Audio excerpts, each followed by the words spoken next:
My name is Kevin Johnson.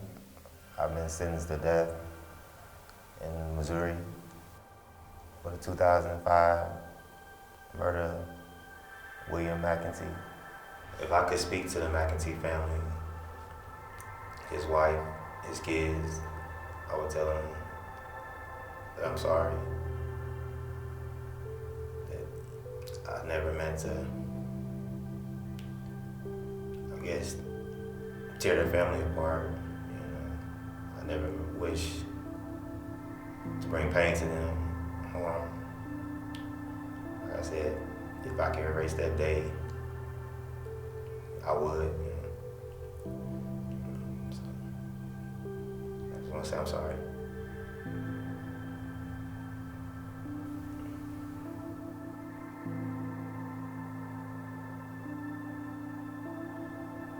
Kevin was born September the 23rd, 1985.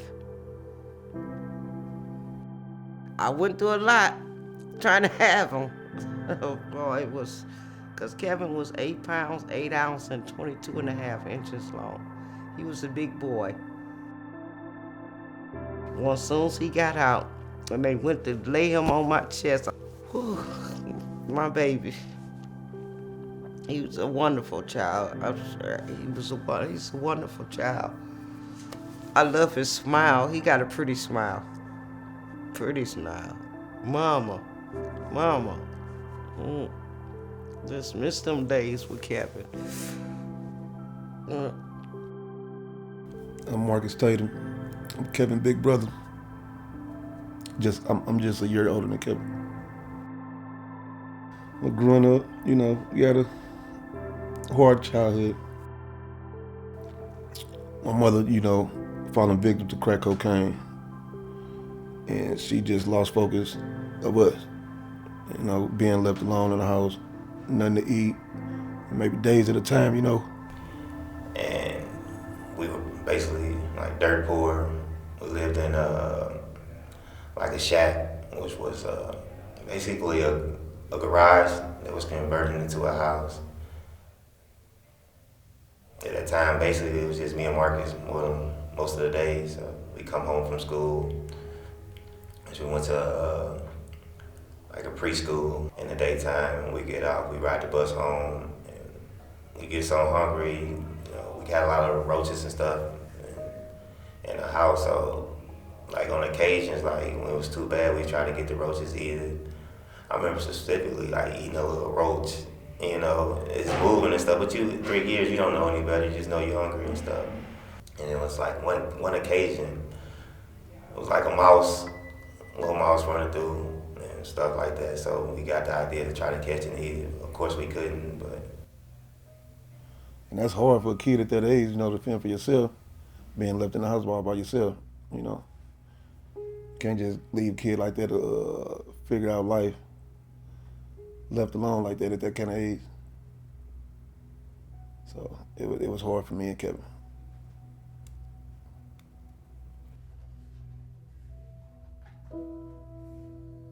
This is a picture with me and my dad when I used to go visit him.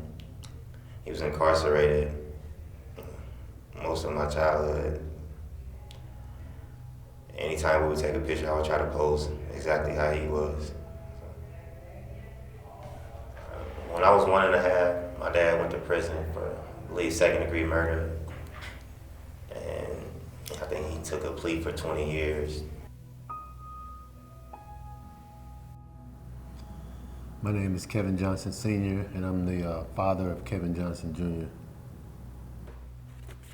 All right, these here are some pictures and cards and letters that were sent to me over a 12-year period while I was incarcerated.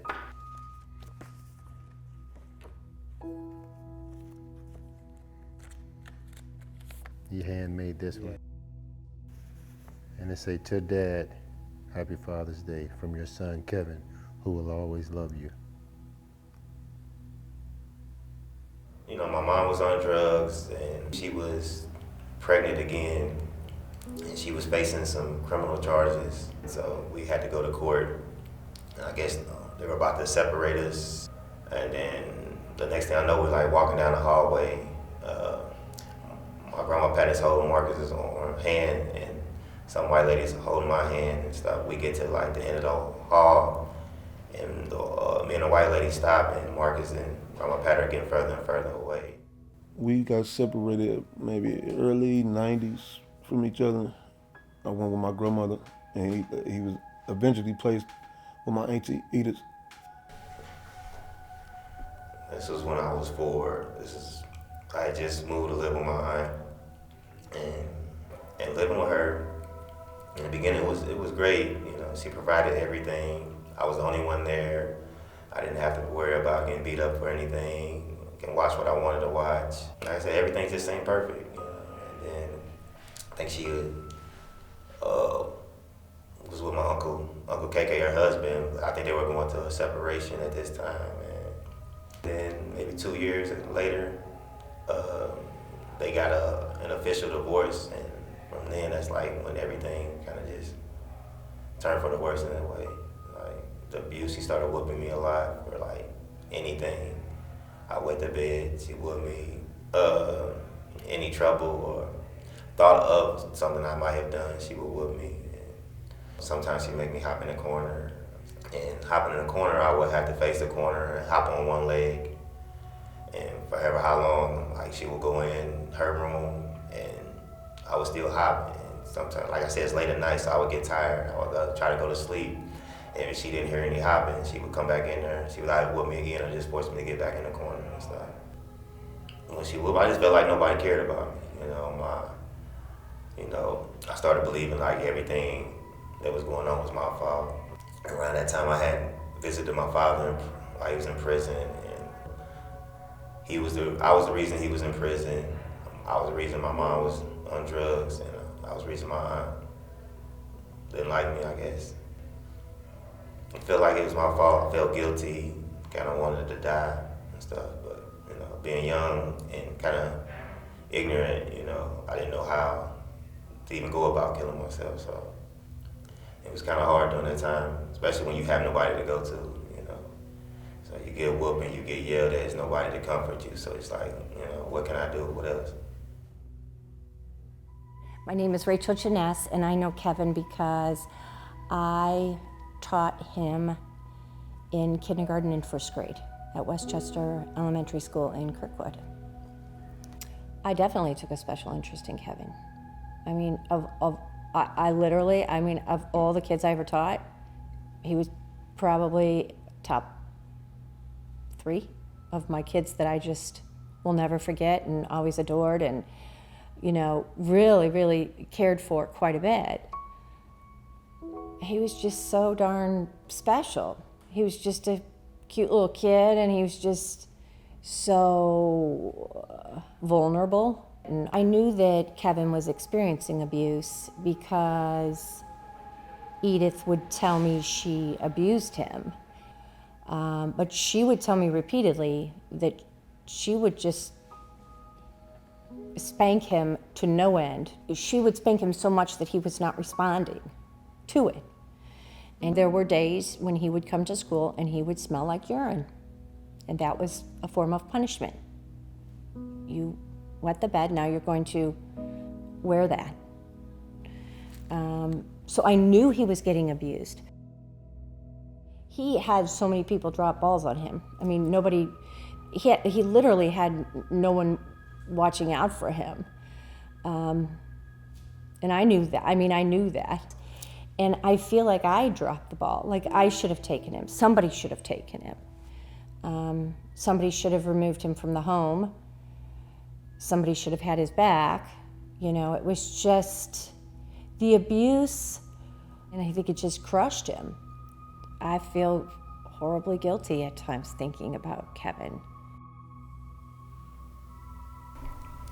This is a picture of me and Bam Bam. I was 7 years old.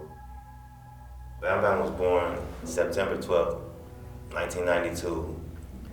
And when he was born, of course, my mother was still heavily addicted to crack cocaine and was using it while she was pregnant with him. So he was born with it in his system, I guess. And as result, he had some birth defects. I think he had a bad heart to where he had to have surgery maybe like 3 days after he was born. My mom sat me on a sofa chair and she placed him on arms. But he had all these tubes and stuff going in his nose and mouth and stuff like almost instantly I kind of like fell in love with him because I felt his pain in a sense, being so young and seeing what she had done to him and knowing what she had been doing to me. I kind of took that to heart, and I felt like a protector of him. Like every time after school, I would race home. As he got older, I would race home and just to be with him. Being let down by people you care so much about, I guess. Like, man, I don't want this for my baby brother. I'm gonna be everything I can for him. Everything I didn't get, I'm gonna make sure he had. And that's what Kevin was to Bam Bam. Almost like a young father. I feel like maybe we could have done a better job of helping Kevin. We could have done a better job of helping his immediate family. So in a lot of ways, I feel like we let them down. My name is Greg Batenhorst, and I served as the assistant principal of Knifer Middle School in the Kirkwood School District from 1994 through 2001. And during that time, Kevin was a student at Knifer. He was very well liked and very well thought of, in the neighborhood, in the school. Everyone knew Kevin. I know, especially when he went on to high school, that he had some successes athletically. I know his former football coach, Coach Wade, thought very highly of Kevin, and that Kevin would have moments of success that really, I think, made Kevin proud and made those around him proud, even though he was fighting, incredible obstacles from abuse and neglect from an infant on through his life. My name's Mike Wade, and for 15 years I was the head football coach at Kirkwood High School, and was Kevin's actual coach, and probably have known Kevin most of his life, at least since he was 5 when he used to come around to the stadium on game days and bug me for food. Life was not good to him, and he had a shitty home life. The only time I was confident that he was probably eating correctly was at school. I know that Kevin was happiest when he was playing football and when he was at school. I just remember mostly about Kevin football-wise was just his innate ability to naturally just went a bull, really strong. But most importantly, Kevin was so intelligent. He was just easily probably one of the top 5 individual players that I've ever coached, just because of his ability to run and hit. And I had a kid that was a 10-year pro in the NFL, so I had some really great players. But just overall ability and understanding the game, Kevin so easily could have been a coach. So easily, he understood the game that well. And he would line up, and wherever the ball went, he was where the ball was. The other team always had to know where Kevin was. He had a rock for a head, Rockhead. That was his nickname around the neighborhood because in football wise, he tackled everybody with his head. That's how we used to coach, is like hit the top of your head through the tackler. And I remember him coming out of games, he get his bell. We used to call it getting your bell rung. Now we know it's some form of concussions. Like now, if you get your bell rung and you're out of the game for the rest of the game because of concussions. And so there probably wasn't a game where he didn't get his bell rung at least once. He has a fairly extensive history of head injuries. Starting at 3, he had a series of head injuries due to falls. So he fell at 3, cut his head open, had a concussion, had to get stitches at the hospital. He had another concussion at age 4 or 5 when he fell onto concrete, was knocked unconscious, and he had multiple concussions playing football. My name is Dr. Dan Martell. I'm a forensic neuropsychologist, and I was retained in this case to evaluate Kevin Johnson in order to give the court an independent opinion regarding his neuropsychological status and his mental health. In most areas, he functions normally.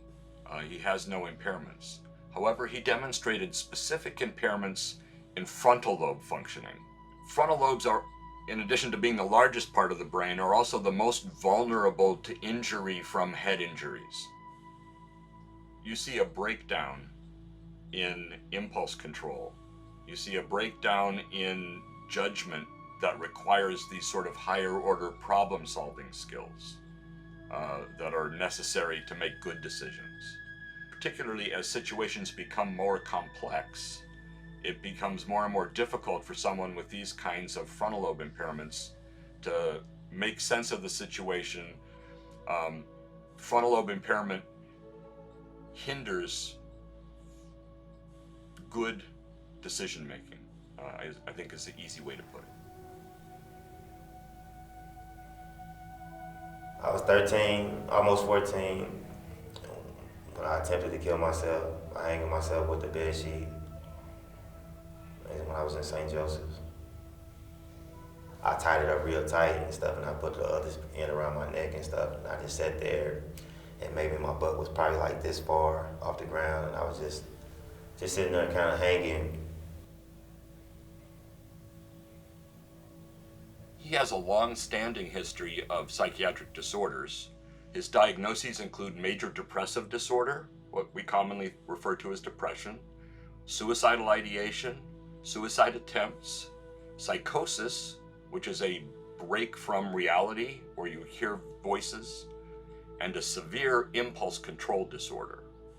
He also has a history of auditory hallucinations, and he's been treated with psychiatric medications since his early teens to try and control some of these disorders.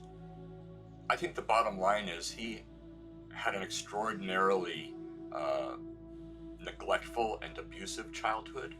So, that's the foundation for creating medical, psychiatric, and behavioral impairments in children. Just about as bad a childhood as one could imagine. Corey! Come here, Corey! When I was 17, my daughter Corey was born. I didn't have anything, no money, no real place to live. I was in a group home, but I just knew I wanted to be her dad and stuff. So, I felt kind of like the obligation to do for her, just like I had for Bam Bam, that same kind of. And she immediately became my priority. Her mother, Dana, neither one of us had anything, so. In September of 2007, Dana, Corey's mother, was murdered. She was 18 years old, and Corey was 4 years old. And I remember when I got to have a contact visit in the county jail, I remember the first thing out of her mouth was like, "My mama dead." She said she had Kool-Aid coming out her head. And I think that was like the hardest part to cope with, being a protected person and not being able to do anything. That's when I felt a true obligation to her, because I was her only parent. Because that's my goal, to be the best father I can be. And so I had some communication with other people here and told them, like, this is what you need to do. You need to communicate with her as much as possible. And I did that. And I tried to find people in this real world, the free world, to try to, be of an influence in her life as well. Being in prison, I still try to do everything I can for her. So. Kevin is one of the best fathers, I think, because given his circumstances, being a parent and parenting from prison has got to be incredibly challenging. Gosh, this is a picture of Kevin and his daughter Corey and me, and it was taken in 2016, so Kevin was 31 there. We set up an agreement with the school district that I could act as a liaison between Kevin and the school district, and so all of those years that his daughter was in school, he received all the parent reports. I would laugh sometimes when Corey would say, he knew I hadn't finished my social studies assignment. So he stayed on top of of exactly what was going on. And he didn't mince words with his daughter either. He would tell it like it is and hold her accountable, but very involved in his daughter's life and loves her with every ounce of his being. My name is Coriansa Ramey, and Kevin is my dad. He's like a normal parent who wants their kid to succeed. Probably once or twice a week, I talk to my dad. He always tells me to do my best, and just regular stuff that like fathers and daughters talk about, just what's going on in my life with how he's feeling, how I'm feeling, what steps am I taking to do more in my life. My dad was very excited when I graduated, especially since I graduated early. And even though he's been away in prison, he's been more supportive in my life than most of my friends' fathers that are out in the regular world living and have their freedom. He tries to send me stuff for like scholarships or like people who I can get in contact with to help me further my career in the nursing field that I want to do. And he's always been there.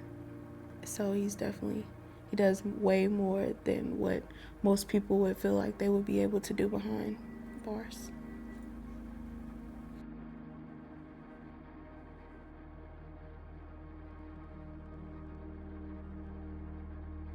My name's Jeff Morrison. I was with the Kirkwood Police Department for 40 years. 37 of those years I was the department juvenile officer. I got along with Kevin. I recall him as being, not real talkative, kind of shy.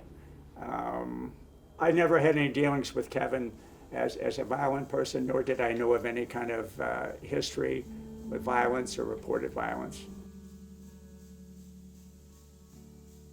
Kevin was not a problem in the community. I really didn't have any delinquency issues with him.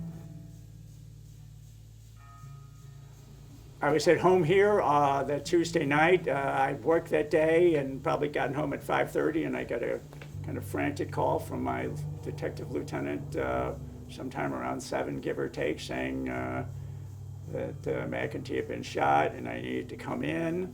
They had a suspect at that time, and McEntee was a friend of mine, and I'll tell you the truth, I was in shock. I was surprised that Kevin was a suspect because I did not know Kevin to be an angry or impulsive person. I just could not imagine Kevin doing something like that. And so that's why I thought, they've got the wrong person. He wasn't a child that, was aggressive with other kids. I don't remember anything at all like that. So I just was taken aback that it was him. And I was stunned. Again, I would never correlate violence and Kevin in the same thought process. Kevin, because I've never seen it. I'm like, what are you talking about? And I'm sure everybody was shocked. Everybody. I mean, Kevin just didn't have it in him, not to kill anybody, or do anything like that. That was never a part of his makeup. He's always a good kid, And so that's why I say something had to happen. Something had to click for him just to lose it like that, It is the court's understanding that Kevin Johnson is the next witness for the defense. Is that correct? That's correct, Your Honor. Could you please stand and be sworn? Raise your right hand. Do you solemnly swear the testimony you will give in this matter will be the truth, the whole truth, and nothing but the truth, so help you God? Have a seat, please. Defense may proceed. Thank you. I was laying on my bed in my room, and I was looking out the window, and I seen one police car come up the street, going up Saratoga, and was talking to another police officer that was coming down the street. I got nervous, I thought, because they walked right up to my truck and started looking in it, and I got nervous. So, because I thought they were gonna tow it and stuff like that, because I had a warrant. So I ran to the living room where Bam Bam was laying. He laying on the floor with his legs in there.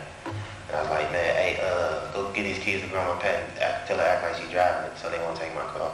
Okay, so you gave the car keys to Bam Bam. Yeah, So you were on this side of the house, looking into that side of the house. yeah. So as you're looking out of the window of 411 into 413, what happens? And I see my grandma run out the house, Grandma Pat, and she just dangling the keys in the air. She's like, I'm driving it. Then she looked back and she's like, come quick, Bam Bam just passed out. He just passed out. She kind of ran back in the house, I guess to go where Bam Bam was. And they both looked in the door and then they walked in. And at this point I could see through the window. And I don't know where Bam Bam was laying, but I could get a picture of it because where they were standing, like kind of in a half circle, you know. They was just looking at each other, talking and stuff like that. And what happened after you saw the officers standing there talking with each other? They immediately made everybody get out of the house. The police, they made them go stand in the driveway. Could you see what Officer Nelson was doing? Yeah, And what was he doing? he was going through the rooms. So he was walking around the house? Yeah, And you could see him doing that in parts of the house? yeah. And what happened after you saw that? He came back to the door, and then, well, before he got to the door, I could pretty much tell what Bama was because you could see him step. So you saw them sort of stepping over something? It looked like he was stepping over something. And then what happened after you saw that? He went to the front door where Bram was, and they switched positions. He stayed right there, and Bram went in, and he stepped over before I believe Bama was too, and it looked like he was going towards the kitchen there, towards the back. So I'm guessing he was about to go upstairs. That's when the ambulance kind of started to come. I could hear the sirens coming, and my attention turned to the cars that were coming up the street. Did any other police officers arrive with the ambulance? Yes, Officer McEntee. And you knew who Sergeant McEntee was? Yes. McEntee went up, they all went in the house. And I guess 3 minutes later, my mom showed up. She was just, her son was in there, so she was just trying to get in the house.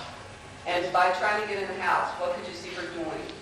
McEntee was standing at the door, and he wouldn't let her in, and she was trying to get past him, and he kept pushing her. She eventually stopped trying to get through the door because she knew she wasn't going to get through it.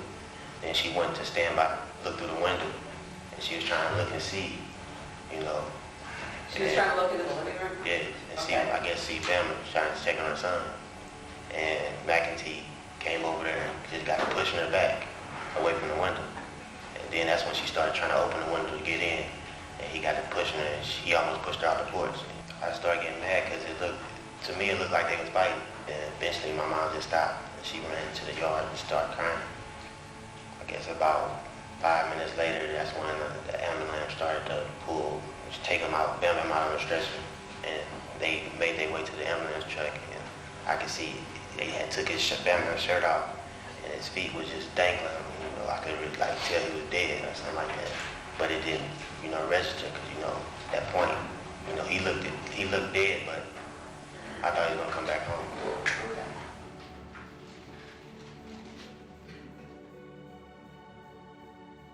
McEntee was shot because Kevin believed that somehow McEntee, the Kirkwood police, the fire, whatever, Kirkwood government, somehow had a part in his brother's death, which isn't true at all, but that's what Kevin believed at the time.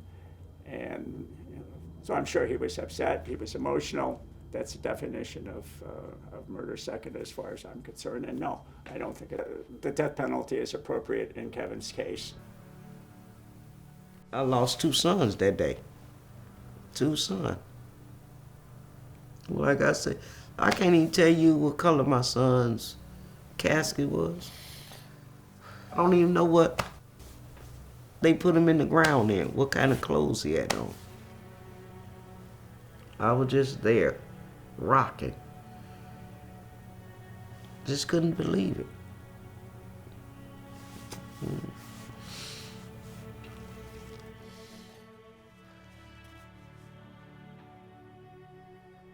I'm expecting a boy, and he's due September 13th. So right around the time my Uncle Bam Bam's birthday, which is September 12th, his name is going to be Caius, and that means rejoice. I want for my dad to be able to watch me continue to grow and also my baby to grow. And I'm sorry.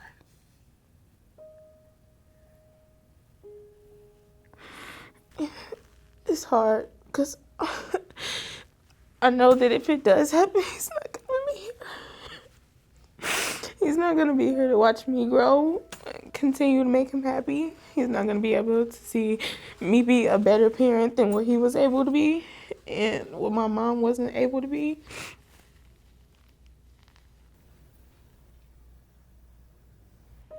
I would tell the governor, if you had known Kevin when he was younger and you were privy to his life on a day-to-day basis, you would never want to execute him. You would not want to execute him.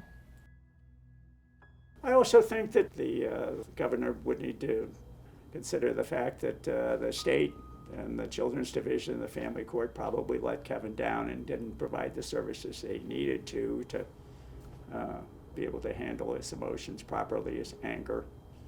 So, but I'm not one of these people who says I'm completely against the death penalty. I don't believe that. It is appropriate in certain crimes, just not this one.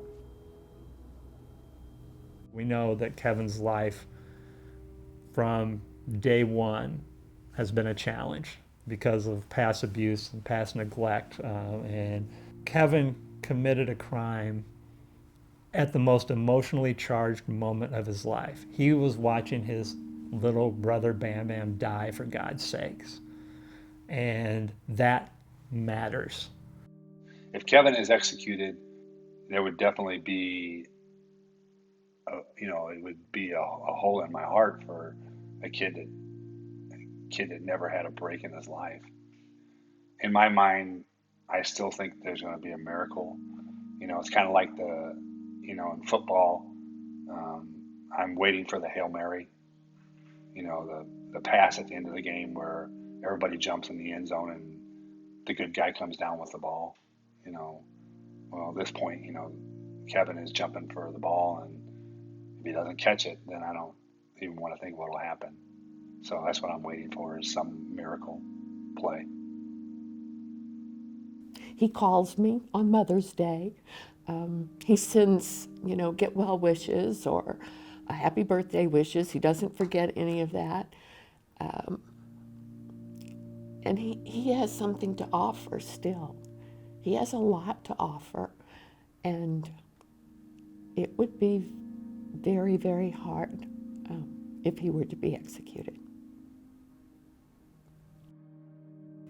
If my brother was executed, it's gonna break me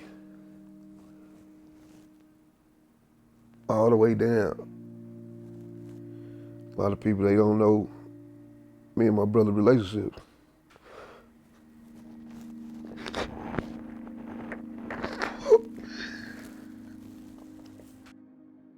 I would rather see my son just doing life. Because I cannot go anymore losing a child. My heart can't take no more. It cannot take anymore. Yeah. Can't take no more.